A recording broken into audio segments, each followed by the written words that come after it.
Oi, meus amores, como tia falou, tia está fazendo esse vídeo aqui para resumir o que nós falamos sobre os números decimais na nossa aula online, ok? Então, vamos começar.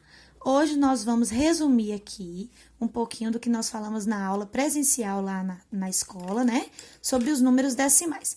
Uma coisa que é muito importante da gente entender nos números decimais é que se a gente utilizar o sistema monetário, ou seja, a nossa linguagem em relação ao dinheiro, a gente vai entender muito mais facilmente os números decimais. E para isso, eu tenho aqui algumas moedinhas que eu quero explicar para vocês algumas coisas. Então, eu tenho aqui R$1, né? A moeda de R$1. Tenho aqui a moeda de 50 centavos, tenho a moeda de 10 centavos, tenho a moeda de 5 e tenho a moeda de 25 centavos. Olha só, perceba uma coisa. O R$1, ele é um número inteiro, ou seja, ele não tem um valor quebrado. Ele tem um valor exato, um valor redondo, como a gente diz. Os 50 centavos, não. Os 50 centavos, ele está dentro do R$1. O 10 centavos, ele também está dentro do R$1. Os 5 centavos, ele também está dentro do R$1, ó. Colocar aqui.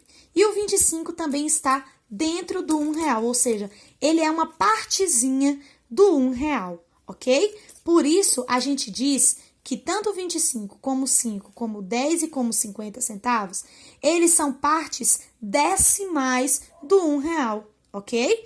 Então, é partes de um todo.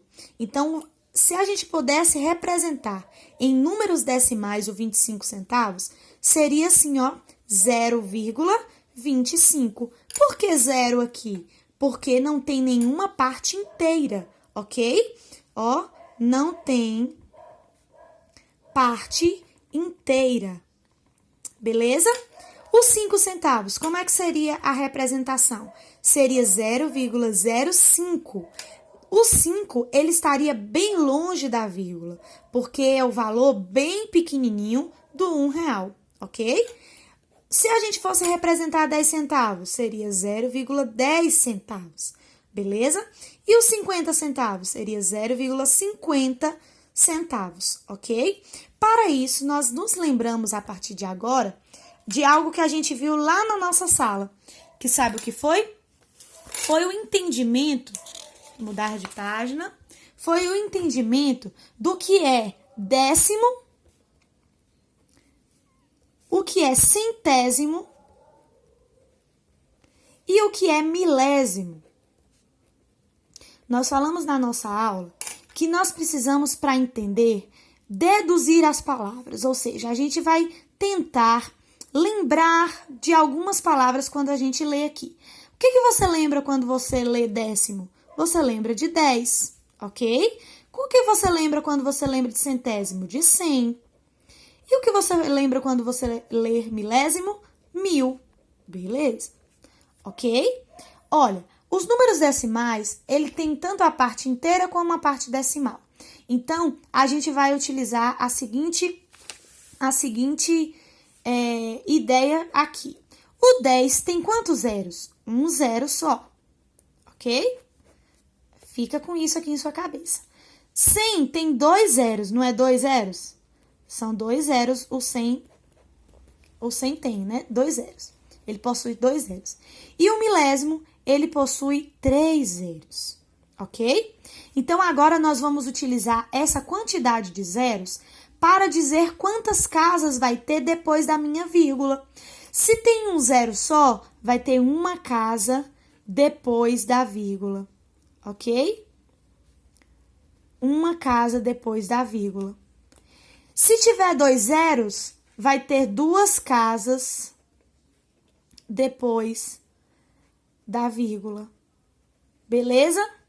E se tiver 3 zeros, 3 casas depois da vírgula. Tia, me dê um exemplo para eu entender melhor. Tudo bem, vamos lá. 0,3. Eu vou ler isso aqui. 3 Décimos, centésimos ou milésimos? Depende de quantas casas tem depois da vírgula. Nesse caso aqui, só tem uma casa. Mas a gente sabe que quando tem uma casa só, corresponde a um zero, ou seja, uma casa depois da vírgula é décimo. Então, eu digo que aqui é 3 décimos, ok? Como é que eu leio esse número decimal? 3 décimos, ok? Mas eu tenho também um outro exemplo para te dar. 0,44, ok? Você lê 0,44, mas por extenso, como é que você pode ler para mim? Aí você vai entender. Se tem duas casas depois da vírgula, então corresponde a 2 zeros. E quem tem 2 zeros é o 100, que é o centésimo. Então, 44, o quê? Centésimos. Beleza, gente? Então, vamos lá. Um exemplo para o milésimo. 0,004. Tá vendo? 0,004. Como é que eu vou ler aqui? 4 o quê? 4 décimos, centésimos ou milésimos? Se tem 3 casas depois da vírgula, corresponde a 3 zeros e corresponde a 1000. Então, é milésimo. 4 milésimos. Milésimos. Ok, meus amores. Então, é só pensar. Se tem uma casa depois da vírgula, décimo. Se tem duas casas depois da vírgula, centésimo. Se tem 3 casas depois da vírgula, milésimo. Beleza? Então, é isso. Vamos agora para as propriedades. As propriedades não, as operações. Então, vamos lá. Operações. Tem mais uma coisa que tia Rebeca quer falar. Sabe o que é? Quando aparecer um inteiro, por exemplo, 2,3. Como é que será esse aqui? Antes da vírgula, eu tenho a parte inteira. Parte inteira. E depois da vírgula, eu tenho a parte decimal. Então, se eu tenho a parte inteira e a parte decimal, como é que eu vou ler esse número? 2 inteiros. É ou não é, gente? 2 inteiros? É, 2 inteiros. Como se fosse R$2, tá bom, gente? 2 inteiros e 3 décimos. Por que décimos, tia? Porque uma casa só é uma casa, então é um zero. Então é 10. Tá bom? De décimos. Beleza, gente? Então vamos lá, vamos para as operações. As operações. Nós temos aqui, a primeira operação que nós vamos ver é soma e subtração. Vamos lá. Para somar e subtrair números decimais, vamos supor que eu tenho aqui R$1, eu tenho 25 centavos, 5 centavos e 10 centavos. Tá vendo esses números aqui? Essas moedas? Vamos montar essa continha? Eu sempre tenho que montar a minha continha em soma e subtração com vírgula debaixo de vírgula. Então, eu vou até botar um lembrete aqui para você. Vírgula, embaixo de vírgula. Beleza? Então, como é que seria? O R$1 é uma parte inteira, mas ele ficaria 1,00, tá bom? 25 centavos, 0,25. Tudo bem? 5 centavos, 0,05. E 10 centavos, 0,10 centavos. Ok? Então, quando eu somar, eu vou somar todos esses números aqui, boto o resultado aqui. Todos esses números aqui, e boto o resultado aqui. Tá vendo? E todos esses números aqui, boto o resultado aqui, colocando a vírgula no meio. Então, 5 mais 5, 10 e sobe 1. 2 mais 1, 3 mais 1, 4. 40 do lado de cá. E o 1 eu coloco aqui, então fica R$1,40. Então, soma e subtração, basta eu colocar a vírgula debaixo de vírgula, tá bom?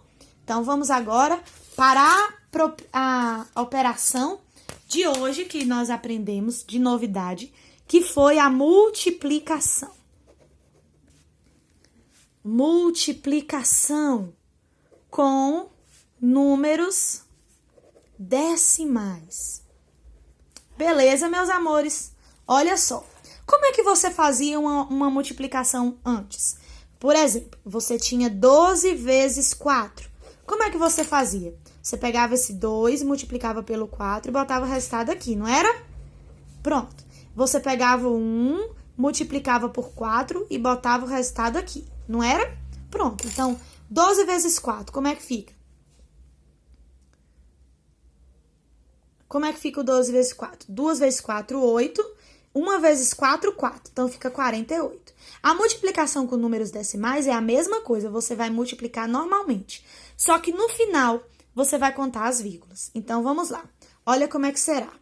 1,34. Esse valor, vamos supor que seja o valor que você vai pagar de mesada para algumas crianças. E eu digo que você vai ter 4 crianças. Como é que você vai fazer isso? Então, vamos lá, vamos multiplicar. Olha só, eu multiplico esses dois aqui e coloco o resultado aqui embaixo. Esses dois aqui eu coloco o resultado aqui embaixo. E esses dois aqui eu coloco o resultado aqui embaixo. Não é isso que vocês aprenderam ano passado? 4 vezes 4 é 16, vai 1 lá em cima. 3 vezes 4, 12. 12 mais 1, 13. E vai 1 lá em cima. 1 vezes 4, 4. 4 mais 1, 5. Então, 536. Não é assim? Se fosse sem vírgula, seria isso mesmo. Só que esse número meu, ele tem vírgula. Então, quando ele tem vírgula, quando ele tiver vírgula, eu venho aqui no número que tem vírgula, tá? Esse é o meu número que tem vírgula. E eu pergunto, quantas casas tem depois da vírgula? Observe aí, meus amores, quantas casas tem depois da vírgula? Aí você vai me falar, tem 2 casas depois da vírgula. 2 casas, ó. Então, se tem 2 casas, eu vou chegar no meu resultado sempre pro lado de lá, ó, sempre voltando, tá? Voltando, ó. E vou colocar 2 casas. Então, eu conto 2 números, ó. Se é 2 casas, eu conto 1, 2 e boto a minha vírgula aqui no meio. 1, 2 e coloco a minha vírgula no meio. Beleza? Ah, tia, se fosse 3. 1, 2, 3 e boto um 0 na frente. Mas não é o nosso caso aqui. Tudo bem? Então, o resultado ficou, quanto é 1,3 vezes 4? É 5,36. Tudo bem, gente? Esse foi o nosso assunto de hoje.